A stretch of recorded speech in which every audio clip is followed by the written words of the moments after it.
Depuis le lancement du premier satellite Spoutnik par l'Union soviétique en 1957, plus de 10 000 satellites ont été lancés dans l'espace, dans ce territoire sans frontières. La moitié des satellites sont encore en activité, de 80 nations différentes. Des pans entiers de l'économie sur Terre reposent désormais sur l'utilisation d'outils spatiaux, télécommunications, météo, transport. Autant d'applications stratégiques au XXIe siècle.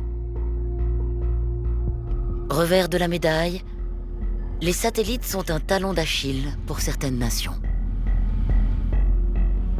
Une situation inédite depuis le début de l'âge spatial. D'une certaine manière, les pays qui disposent du plus grand nombre de satellites dans l'espace sont certainement les plus vulnérables. On en parle beaucoup du côté américain, évidemment, parce que les Américains sont le pays qui a le plus grand nombre d'objets en orbite, donc ils pourraient payer le prix le plus fort.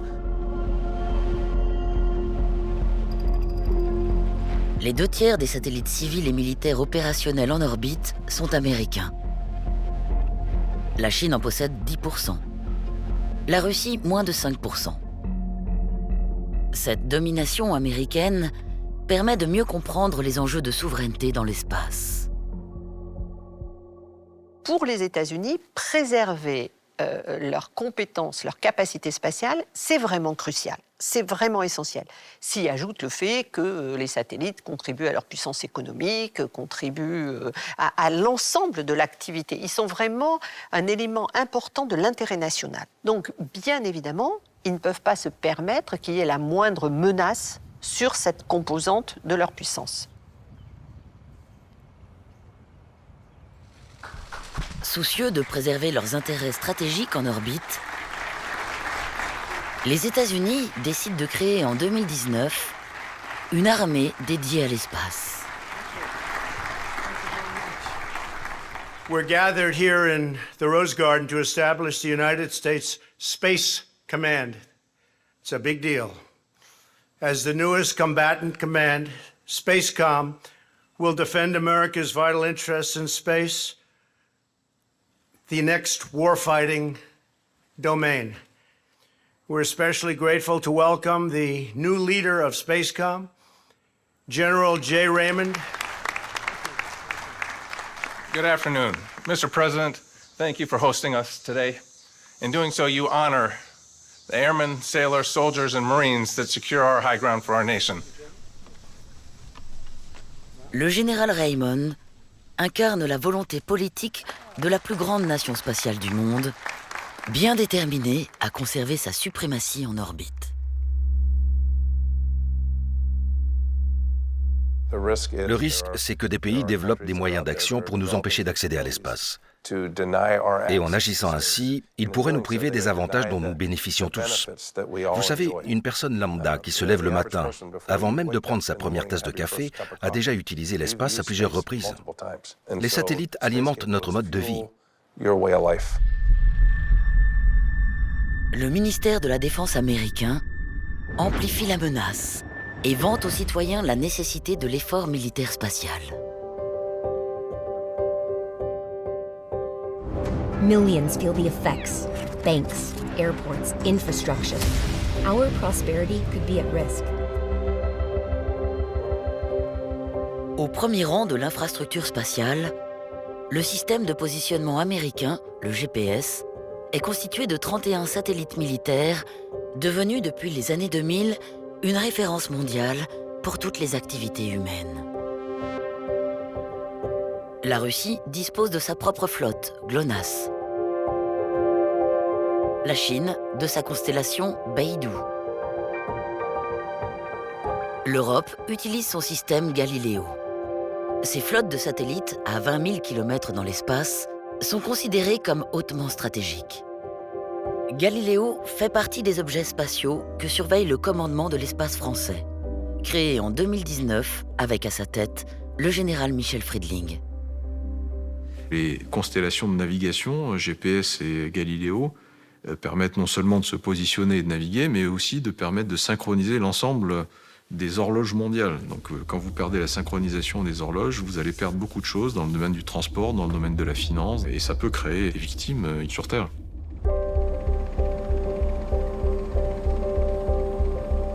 La France est le premier pays européen à avoir décidé de mettre la défense spatiale sur le devant de la scène politique.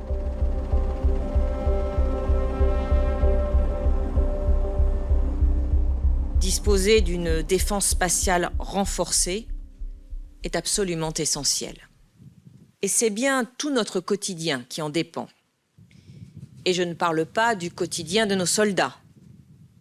Communiquer, observer ou se géolocaliser par satellite, ce sont des actions indispensables à la conduite des opérations militaires.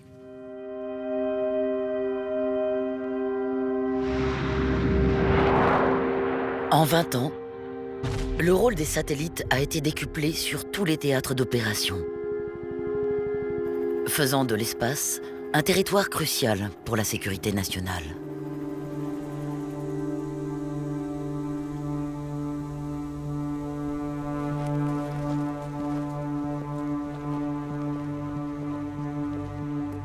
Dans son programme de défense spatiale, la France a engagé le renouvellement de sa flotte de satellites militaires. Le commandant français de l'espace supervise le lancement d'un nouveau satellite de renseignement. Tout le monde a besoin d'avoir du renseignement. Les chefs militaires sur le terrain, on a besoin d'avoir du renseignement extrêmement précis, extrêmement fiable, que nos autorités politiques puissent prendre les bonnes décisions. Le satellite CSO2 se trouve dans la coiffe de la fusée Soyouz. Lorsqu'il sera opérationnel en orbite, il permettra de prendre des photos de nuit comme de jour. Sa résolution est une information secret défense. Ce que je peux vous dire, c'est que c'est un satellite qui a des performances extrêmement élevées et qu'on est dans la classe des tout meilleurs satellites de renseignement au monde. Lorsque vous prenez des photos par satellite de véhicules qui se déplacent dans le désert, et c'est des cas qu'on rencontre tous les jours au Sahel ou au Levant, en Irak et en Syrie, on a rencontré ça très souvent. Quand vous prenez des photos, vous avez besoin d'être capable de dire si ces véhicules transportent des hommes armés ou pas.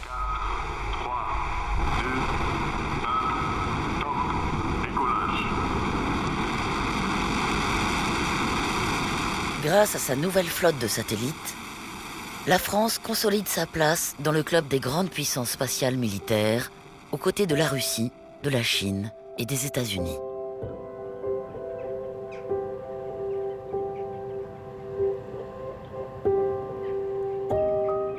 En Allemagne, une division a été créée à l'intérieur de l'armée de l'air. À sa tête, le général Klaus Habersetzer. Pour une nation moderne et industrielle comme l'Allemagne, il est important d'avoir à tout moment un accès illimité à l'espace, ainsi qu'une utilisation illimitée des ressources offertes par l'espace. Et nous devons partir du principe que, dans un conflit futur, notre adversaire tentera de perturber ou même d'empêcher l'accès aux ressources dont nous dépendons et qui sont basées dans l'espace. Au Japon, en Angleterre, les toutes jeunes armées de l'espace sont prêtes à défendre les moyens souverains en orbite. Un milieu que les militaires connaissent bien, car l'espace est leur terrain de jeu depuis le début de la guerre froide. Cette occupation militaire est à l'origine de la situation géopolitique spatiale actuelle. L'armée est présente dans l'espace depuis les débuts de l'ère spatiale. Mais ce n'est pas aussi connu du public que la NASA, le programme Apollo ou les astronautes. Dès le début, l'armée américaine et l'armée soviétique ont compris les avantages stratégiques qu'offrait l'espace pour la communication, la prise de photos et la collecte de renseignements. Il y a donc eu des programmes militaires dès que l'ère spatiale a commencé.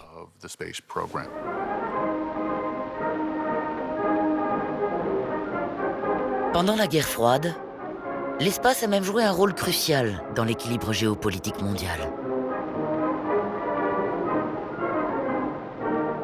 Les satellites militaires qui ont été envoyés par les Américains les premiers, puis par les Russes, ils étaient destinés à faire une cartographie fine des cibles adverses qu'on pourrait détruire. Et donc, du coup, les satellites, ils ont servi en tant que moyen de vérification, en tant que moyen de contrôle, à poser la base d'une stabilité stratégique. Et l'espace a vraiment participé à cet équilibre, chacun disposant des satellites militaires d'observation, de télécommunication, de détection de tirs de missiles, par exemple, pour bien dissuader l'autre de l'attaquer. Et donc, l'espace a toujours été le miroir du contexte stratégique dans lequel il fonctionne finalement. Cet équilibre de la dissuasion a eu un prix. La course technologique que se sont livrés les États-Unis et l'Union soviétique marque l'arrivée des armes dans l'espace. C'est le début des tirs ASAT, les tirs de missiles anti-satellites depuis le sol. L'objectif est de signifier que l'on est technologiquement en mesure de détruire un objet placé en orbite. Les Soviétiques et les Américains réalisent leurs premiers essais jusque dans les années 80. En 1983, la guerre des étoiles est même discutée devant le Congrès américain. Le président Ronald Reagan défend un projet de bouclier antimissile pour contrer une éventuelle attaque nucléaire soviétique. U.S. spy satellites would watch the world below, detect Soviet missiles blasting off, compute the position and speed of each missile. Le projet est abandonné à cause de son coût exorbitant. Mais l'industrie spatiale américaine a pris une avance technologique considérable. La course aux armements dans l'espace, sous prétexte de garantir la paix, est lancée.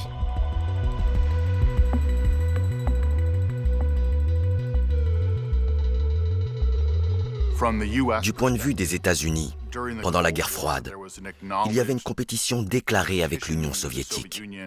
C'était comme un va-et-vient, un jeu du chat et de la souris. Je développe une capacité, tu en développes une autre, etc. Lorsque l'Union soviétique s'est effondrée au début des années 1990, les États-Unis sont restés la seule superpuissance.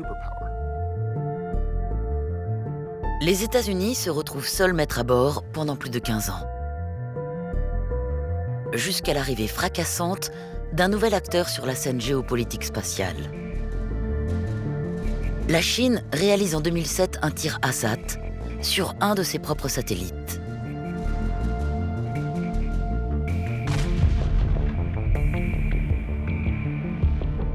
Face à ce qu'ils perçoivent comme une provocation, les États-Unis ripostent avec un nouveau tir ASAT. At 10:26, the Lake Erie launched a Standard Missile 3 from the Pacific. They were northwest of Hawaii. At 10:50, the Joint Space Operations Center out in Vandenberg confirmed a breakup of the satellite.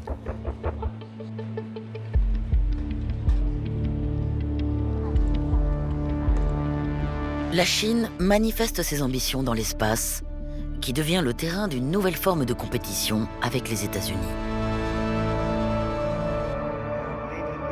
La Chine, c'est d'abord un acteur prééminent sur la scène mondiale désormais. Et donc, l'activité spatiale chinoise suit, j'allais dire, le statut de la Chine au sens large, dans sa visibilité, dans ce qu'elle veut démontrer, de ses aptitudes, de ses compétences, de l'excellence de son système d'éducation, de son industrie, de pointe, etc. Le colonel Zhu Bo est officier supérieur de l'armée populaire de libération chinoise. La Chine envoie de plus en plus de satellites dans l'espace. Bien sûr, nous ne sommes pas le pays qui en envoie le plus, contrairement aux États-Unis.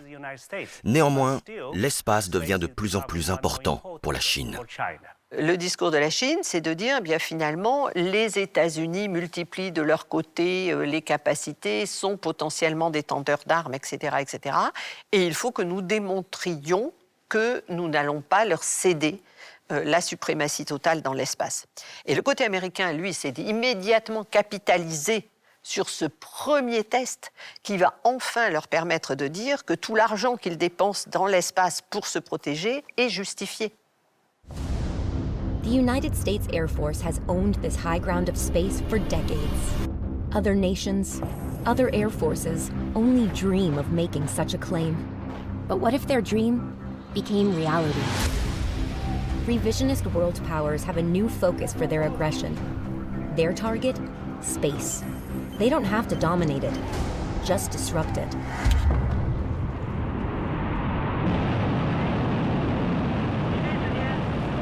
La Chine développe méthodiquement son programme spatial et acquiert l'une après l'autre toutes les technologies.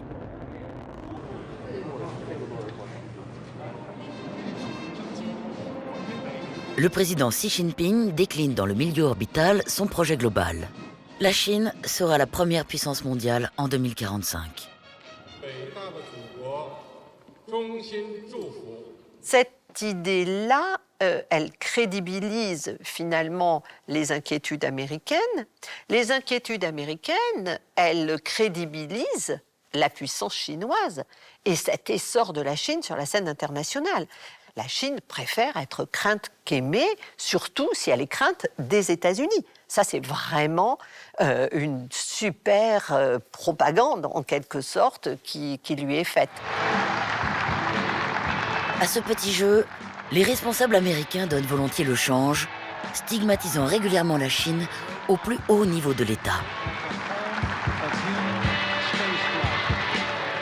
Just this week, the Pentagon released a report showing that China is aggressively weaponizing space. La classe politique n'est pas la seule à mettre de l'huile sur le feu. Les militaires américains prennent volontiers la parole pour dénoncer la pression chinoise. Aujourd'hui, nous sommes confrontés à des concurrents dans l'espace. Et ce sont surtout les Chinois qui font planer une menace. L'expansion rapide de leur capacité spatiale, à la fois d'un point de vue militaire et d'un point de vue civil, c'est ce qu'on constate aujourd'hui, pour demain et dans le futur. En montrant du doigt la menace venue de Chine, les États-Unis consacrent ce nouvel acteur. Mais quelle est la réalité et l'ampleur de cette menace?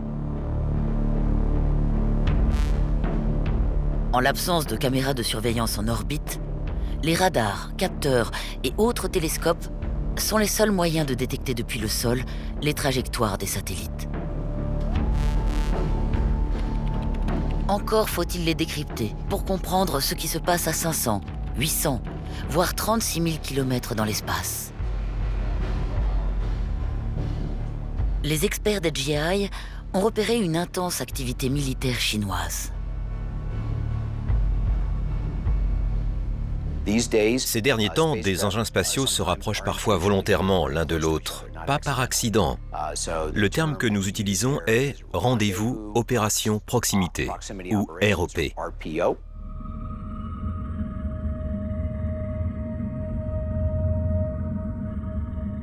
La Chine a prouvé qu'elle savait réaliser cette opération difficile à 25 000 km/h.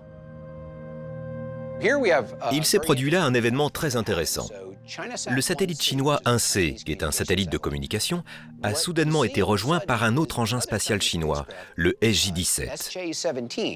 Il s'est rapproché très rapidement et a rejoint l'orbite du satellite chinois 1C. Dans le passé, les satellites ne faisaient pas vraiment ce genre de choses. Ils ne manœuvraient pas fréquemment à proximité les uns des autres. Ils étaient quand même plus ou moins stationnaires, alors qu'aujourd'hui, il se passe beaucoup plus de choses. Ce rapprochement est un exercice militaire, car SJ-17 n'est pas un satellite comme les autres.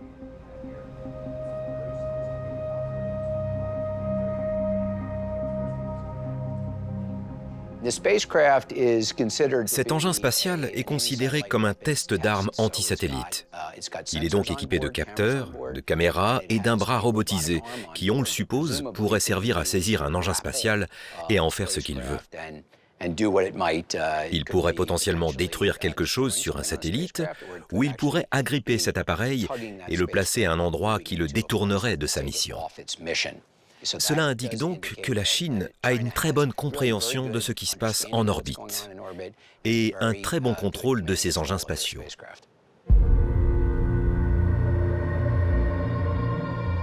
Voilà bien ce qui inquiète les États-Unis. C'est la montée en compétences rapide de la Chine ces 15 dernières années.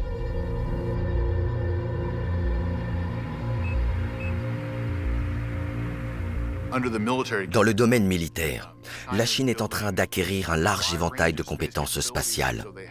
Elle possède sa propre version du GPS, elle a ses propres satellites de communication militaire, elle a des satellites d'imagerie et de reconnaissance. Et parallèlement, la Chine a mis en place un programme de développement d'armes spatiales qui va du lancement d'un missile pouvant détruire un satellite jusqu'à la guerre électronique, en passant par les armes à énergie dirigée, comme les lasers. Mais si la Chine rattrape son retard technologique, son budget de défense spatiale est très loin d'égaler celui des États-Unis. Un budget spatial chinois qui passe de 5 milliards de dollars à 10 milliards de dollars, il double. C'est extrêmement impressionnant. Donc on va dire la Chine a doublé son budget spatial. On peut dire aussi, avec 10 milliards de dollars, la Chine a toujours le quart du budget spatial américain. Si on compare les capacités spatiales des Chinois et les capacités spatiales des Américains, le Chinois a plus de raisons de se sentir menacé, bien évidemment, pour le peu de capacités qu'il a que les Américains. Les États-Unis jouent hors catégorie dans l'espace, en termes de budget, de technologie et par le nombre de satellites, s'appuyant sur des dispositifs de surveillance colossaux. Les États-Unis ont été pratiquement les premiers à pouvoir approcher d'autres satellites. Et aujourd'hui, ils ont des satellites actifs principalement à des fins de renseignement et de surveillance. Ils veulent savoir quels sont les autres satellites dans l'espace et ce qu'ils font.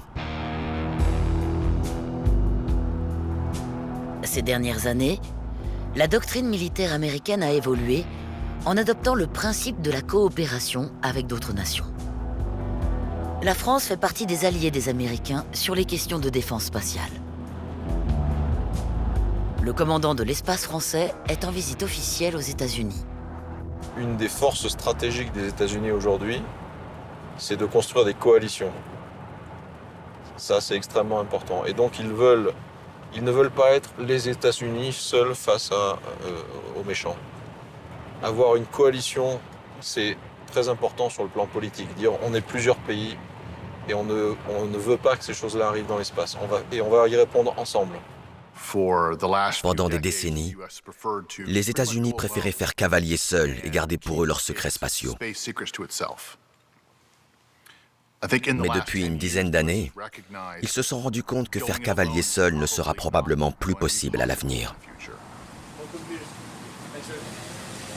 À Colorado Springs, le commandant de l'espace français accède au quartier général des forces spatiales américaines.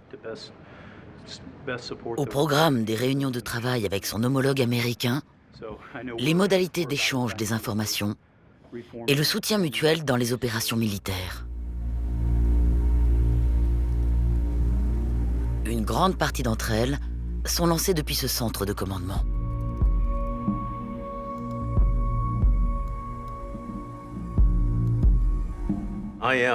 Je suis un gardien de la Space Force. L'espace est vraiment un environnement stratégique dans un domaine essentiel que nous devons défendre, non seulement au profit des États-Unis, mais aussi de tous nos alliés et des pays qui sont nos partenaires.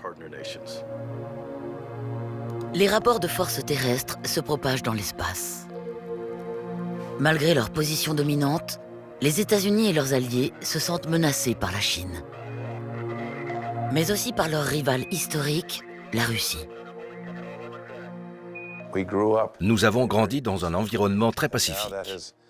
Et maintenant, à cause des actions de la Chine et de la Russie, ce milieu n'est plus paisible et tranquille. C'est un champ de bataille avec une vraie menace. En novembre 2021, la Russie ravive la tension diplomatique avec un nouveau tir à Sat.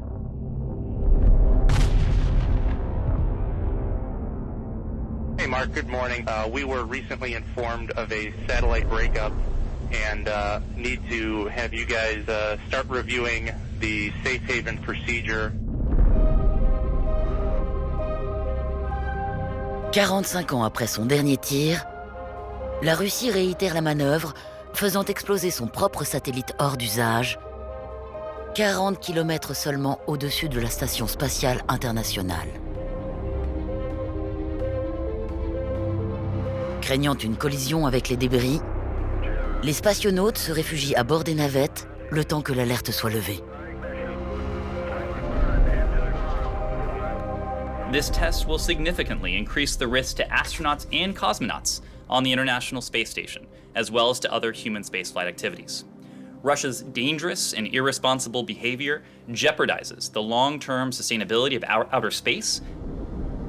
Face à la condamnation générale, comment interpréter le geste de la Russie ?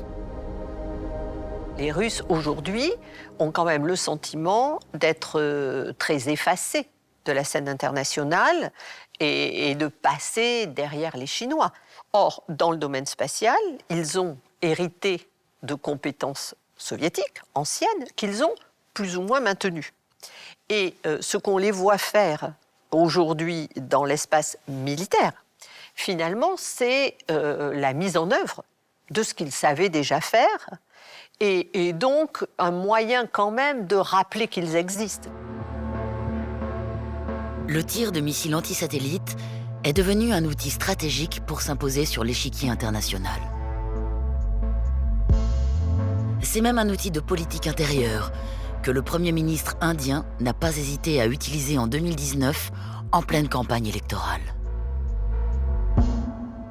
Les élections ne se présentaient pas si bien que ça pour le parti au pouvoir, et il fallait que l'Inde montre à sa population qu'elle était une puissance moderne, qu'elle avait des technologies tout à fait performantes et que peu de pays avaient. Donc en réalisant ce test, clairement le Premier ministre Modi faisait grimper l'Inde d'un échelon dans la hiérarchie des puissances. Bharat ने आज अपना नाम अंतरिक्ष महाशक्ति space power के रूप में दर्ज करा दिया है। अब तक दुनिया के 3 देश अमेरिका, रूस और चीन को यह उपलब्धि हासिल थी। C'était plus une question de politique qu'une démonstration de compétence. Et c'est vraiment inquiétant que certains pays puissent utiliser des armes antisatellites comme symbole de leur statut international.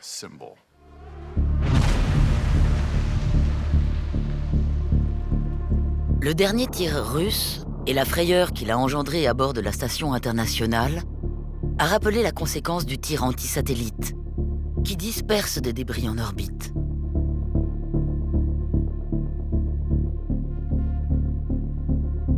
Une manœuvre qui pourrait, par une réaction en chaîne, rendre l'espace impraticable.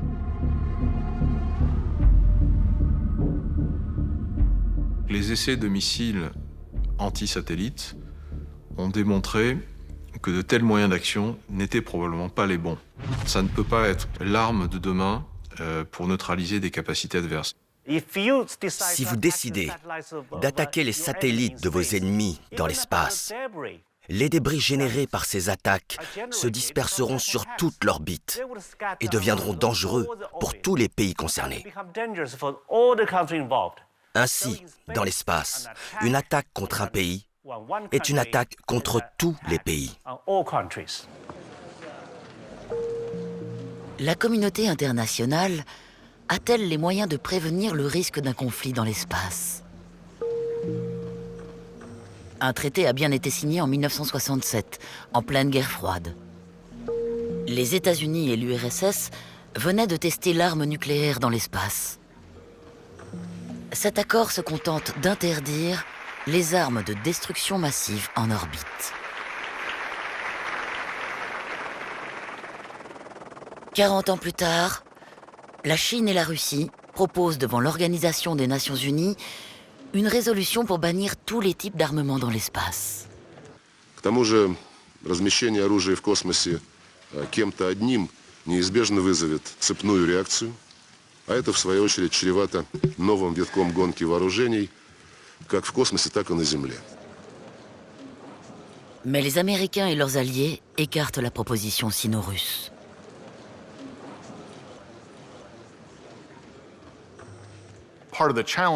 Une partie du problème que pose ce projet de traité est qu'il ne concerne pas les armes spatiales basées au sol. et qu'il est difficile de définir ce que serait une arme spatiale placée en orbite.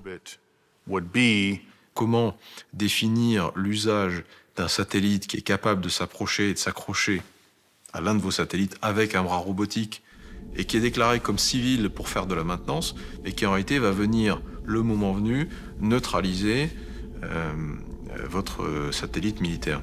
Donc définir une arme dans l'espace, c'est extrêmement difficile.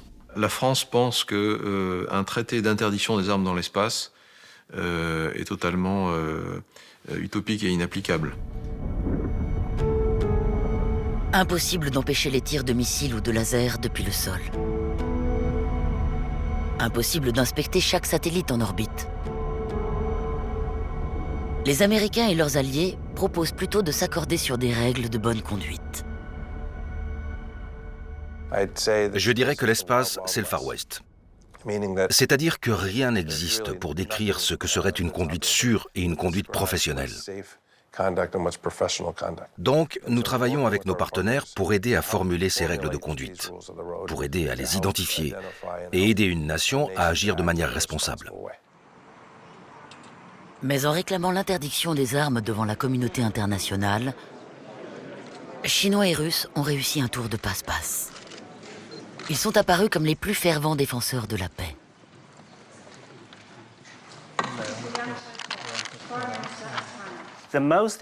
La chose la plus importante pour la Chine, comme elle l'a préconisé, c'est d'avoir une utilisation pacifique de l'espace et d'éviter une course aux armements. En d'autres termes, il s'agit de prévenir l'arsenalisation de l'espace. Comme la Chine, la diplomatie russe affiche elle aussi son opposition à une escalade. Le président Poutine s'exprime souvent sur les questions militaires et celles de la défense. Et à chaque fois, il souligne que la Russie est catégoriquement contre la mise en place d'armes dans l'espace et l'utilisation de l'espace pour l'agression armée contre d'autres États. C'est tout à fait exclu. Il y a un jeu diplomatique intéressant. Pour les Chinois et pour les Russes qui ont peu de satellites, en tout cas très loin des capacités américaines, il y a tout intérêt à limiter le potentiel américain dans l'espace, à éviter de devoir eux-mêmes dépenser pour monter en capacité, d'autant plus qu'ils n'ont pas de besoin. Les visions du monde s'opposent. Les discussions restent au point mort. Et l'escalade verbale attise les tensions. Je pense que les États-Unis ne veulent absolument pas être impliqués dans ce genre de discussion, malgré la bonne volonté de la Chine et de la Russie. Car les États-Unis veulent avant tout maintenir leur supériorité dans l'espace, tout comme la supériorité qu'ils ont sur Terre. The United States has regained our place of prestige as the world leader. As has often been stated, you can't be number one on Earth if you are number two in space.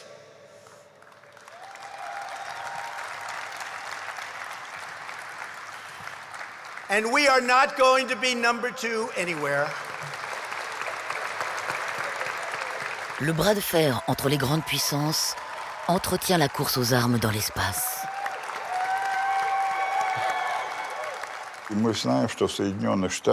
On sait qu'aux États-Unis, le secteur militaro-industriel est très puissant. Il construit tous les engins spatiaux commandés par l'État. Et pour que l'État continue de passer les commandes, on continue de l'effrayer en disant « Ces méchants Russes sont contre nous. Ils préparent la guerre des étoiles. Notre pays doit se défendre. L'État doit investir de l'argent et continuer d'acheter des engins spatiaux. » La Chine devient de plus en plus menaçante dans l'espace, tout comme les Russes. Ils ont placé des armes dans l'espace. Franchement, ce n'est pas nous qui avons militarisé l'espace. Si l'espace devient un champ de bataille, ce n'est pas à cause de nous, c'est à cause d'eux.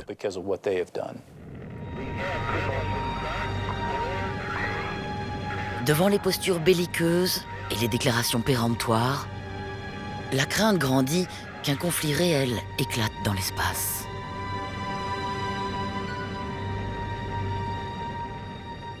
On est toujours en dessous du seuil de ce qu'on appelle un conflit armé. Donc on est dans cette espèce de zone grise où chacun montre un peu ce qu'il est en train de développer, le montre plus ou moins, certains le font très discrètement, d'autres le font de manière plus visible, plus ostensible. C'est une forme aussi de démonstration de force. Nous arrivons à un point où les opérateurs d'engins spatiaux américains et alliés sont sur le qui-vive. La Chine et la Russie en particulier deviennent très agressives. Et de nombreux types d'armes sont actuellement testés et certains pensent qu'ils sont désormais opérationnels dans l'espace. Et il suffirait d'une seule erreur à un moment donné pour nous faire basculer dans une guerre. Faut-il s'attendre à tout moment à la désintégration d'un satellite visé délibérément par un missile ennemi?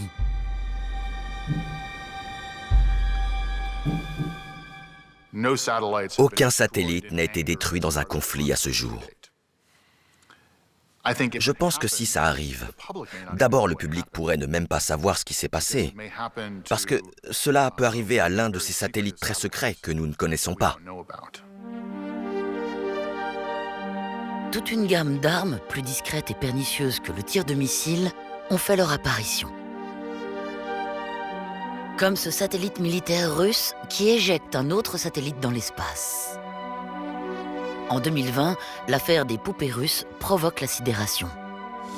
Tonight, new concerns inside the U.S. defense community over a Russian military satellite exhibiting some very strange behavior. Our Brian Todd is on the story for us. Brian, why are officials keeping an eye on this particular piece of equipment? It's very interesting. It is, Jim. They're doing that because this satellite seems to have done something that U.S. officials admit they have never seen before. It has birthed two other satellites, according to experts, and they're worried the Russians could use it as a weapon in space. Nous savons qu'il y a eu quelque chose comme un projectile qui a été lancé. C'est inhabituel, et nous n'avons observé cela de la part d'aucun autre pays. Jusqu'à aujourd'hui, seule la Russie dispose d'un système opérationnel d'armes anti-satellites co-orbitales. En ce qui concerne les poupées russes, chaque pays, naturellement, fait des essais pour perfectionner certains systèmes. Et dans l'espace également. C'est ce que j'appelle, en français, une veille technologique.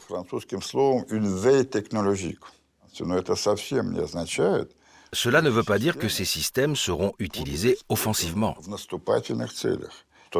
La doctrine militaire de notre pays exclut l'utilisation des forces contre les installations spatiales d'autres pays.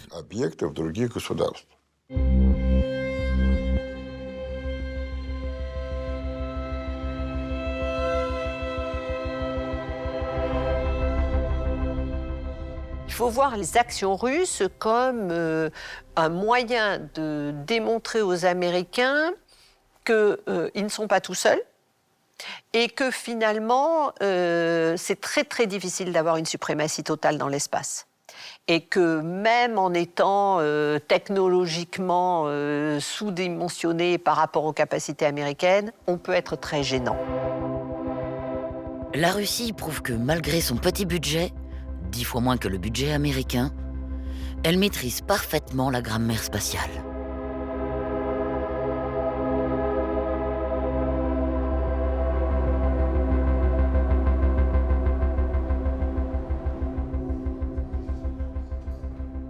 La France a découvert en 2018 qu'un satellite militaire franco-italien a été approché par un satellite russe du nom de Luch Olympe.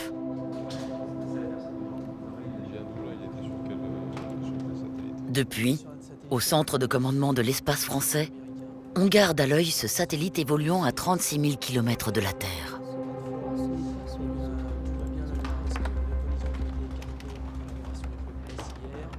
Alors au niveau de l'arc géostationnaire, on suit toujours le Luch Olympe vis-à-vis de la potentielle cible qui pourrait rejoindre. Donc là, il est là. Il est ici, là. Il est aux environs de 80 degrés. Exactement. Il est là.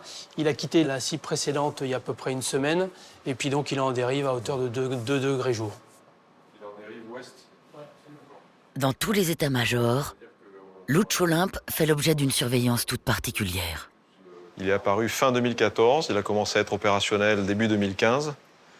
Et depuis 2015, il fait sa mission. Il poursuit son parcours sur l'orbite géostationnaire et il va se positionner à proximité de satellites cibles. Nous, militaires, on parle de renseignement. Dans la littérature, en général, les gens préfèrent le mot espionnage, mais c'est la même chose. Le satellite espion russe s'apprête à entrer dans la zone où se trouvent les Syracuse, des satellites militaires français.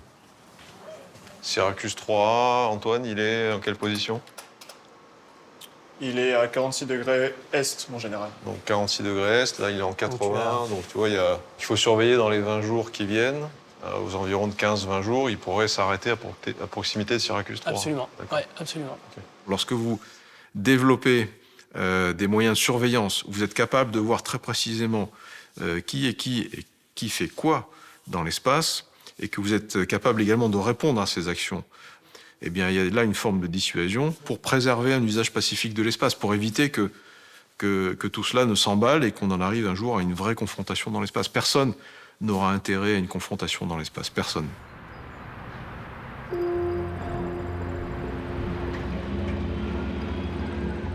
Pourtant, la perspective d'un conflit terrestre qui se propagerait dans l'espace est un scénario envisagé par le commandement de l'espace français. Dans cet exercice grandeur nature, un continent fictif, une frontière disputée, des confrontations au sol, mais aussi en orbite.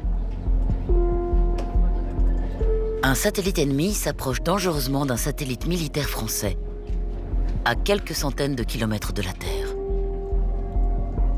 Face à cet acte hostile, les soldats de l'espace français calculent déjà la manœuvre d'évitement.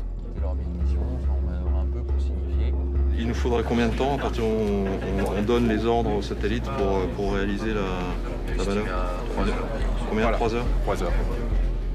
Il faut évaluer la gravité de la situation pour décider de réagir ou au contraire pour ne rien faire. Quand vous prenez une décision de ce type-là sur un de nos satellites, vous êtes obligé d'engager une manœuvre, et quand vous engagez une manœuvre, vous diminuez la durée de vie du satellite parce que vous consommez des carburants. Et donc ça, c'est aussi une façon de porter atteinte aux capacités de l'adversaire. Quand vous l'obligez à faire une manœuvre, vous réduisez son potentiel. Course-poursuite, espionnage. En pratique, la guerre dans l'espace n'est pas si différente des autres. Les adversaires y pratiquent la dissuasion, tout en se préparant au pire. Notre objectif est de ne pas entrer dans un conflit. Mais la meilleure façon d'y parvenir est de se préparer à combattre et à gagner, si la dissuasion devait échouer.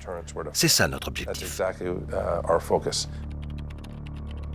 Et comme sur Terre, l'attaque que craignent le plus les militaires est invisible. La plupart des gens pensent que la guerre dans l'espace commencerait par une sorte de cyberattaque. Un adversaire pourrait tenter d'empêcher l'utilisation d'engins spatiaux des Américains ou de leurs alliés par piratage informatique. Par exemple, en pénétrant dans les ordinateurs des satellites, qui sont en fait des ordinateurs volants. Il serait possible d'accéder à ces ordinateurs et de les éteindre ou de leur faire faire des choses qu'ils ne feraient pas normalement. Dans le cadre du scénario qui est celui le plus évoqué par les Américains ou par les Chinois, un conflit autour de Taïwan. Il est clair que gêner les forces américaines en leur permettant plus d'utiliser leurs satellites, ça serait vraiment un atout considérable pour la Chine.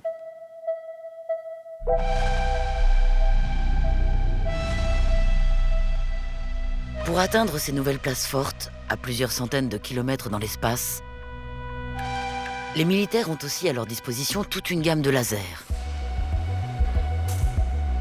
Pour signifier à un ennemi qu'on l'a vu s'approcher, pour le menacer, voire le frapper. Ce que nous voyons aujourd'hui, c'est le déploiement et le test de ces capacités d'aveuglement, principalement depuis des installations terrestres. Aveuglement, brouillage, sabotage. Ces manœuvres hostiles sont une réalité dans l'espace.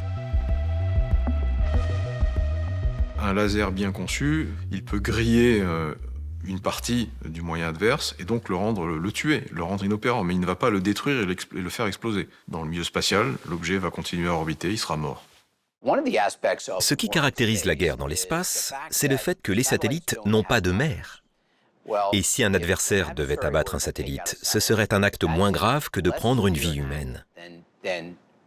Et c'est pour ça qu'il y a plus de chances que cela se produise. Donc, pour cette raison, les gens sont inquiets de savoir comment les choses pourraient s'enchaîner.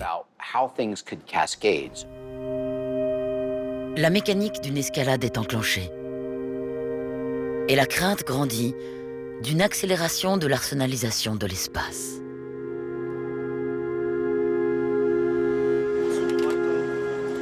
L'astronaute allemand Thomas Reiter a passé 350 jours dans l'espace. À bord de Mir, puis de la Station spatiale internationale. À 400 km de la Terre, moins de 100 km en dessous des premiers satellites en orbite basse. Aux premières loges de ce nouveau théâtre d'opérations militaires.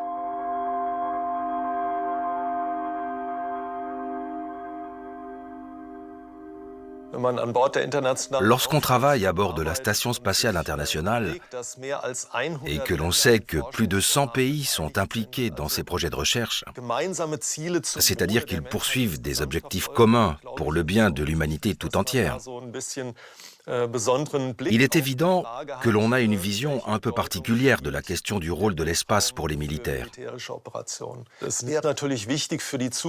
Il serait important qu'à l'avenir, il y ait des règles contraignantes qui s'appliquent à tous, pour éviter qu'il y ait une escalade des moyens militaires déployés dans l'espace. Je